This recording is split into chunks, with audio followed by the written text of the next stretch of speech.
नमस्कार, मैं डॉक्टर आशीष कुमार श्रीवास्तव हूँ, न्यूरोसर्जन दिल्ली में कार्यरत हूँ।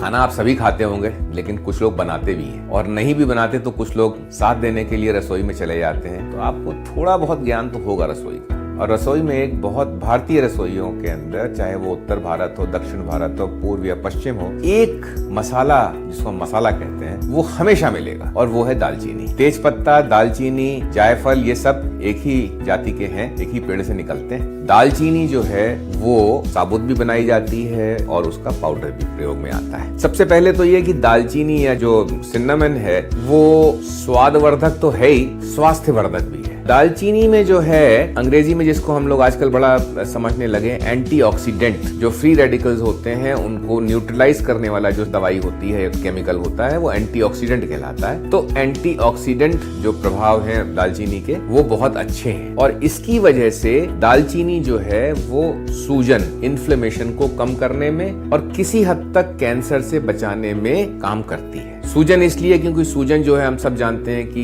एंटीऑक्सीडेंट से सूजन कम होती है, क्योंकि जो फ्री रेडिकल्स हैं वो दबा दिए जाते हैं। शरीर के किसी अंग में अगर एंटीऑक्सीडेंट्स रहें, कोई चीज नुकसान कर रही हो, तो उसको जो है हम लोग एंटीऑक्सीडेंट से न्यूट्रलाइज कर सकते हैं, उसका प्रभाव समाप्त कर सकते हैं। तो कैंसर के बचाव में भी इसका महत्वपूर्ण भूमिका है। खाने में जब हम खाना बनाते समय दालचीनी डालते हैं तो उससे हमारे खाने में कीटाणु या वायरस या जो फफूंद या फंगस होता है, या हमारे शरीर में जो कीटाणु जा रहे हैं या वायरस जा रहे हैं या जो फफूंद या फंगस लगने की आशंका होती है, उसको हम रोक सकते हैं। इसके अतिरिक्त दिल्ली शहर जो है वो मधुमेह के लिए या डायबिटीज बड़े लोगों में जो होती है, टाइप 2 डायबिटीज, उसकी वर्ल्ड कैपिटल मानी जाती है। और इस डायबिटीज के अंदर शर्करा या शुगर के लेवल्स को नियंत्रित करने में भी दालचीनी बहुत सहायक होती है। तो आप यदि अपने खाने में निरंतर दालचीनी का प्रयोग करें तो स्वतः आपकी ब्लड शुगर, यदि आपको डायबिटीज है तो आपकी ब्लड शुगर जो है वो कम रहेगी या नियंत्रण में रहेगी। फिर एक चीज होती है जो आजकल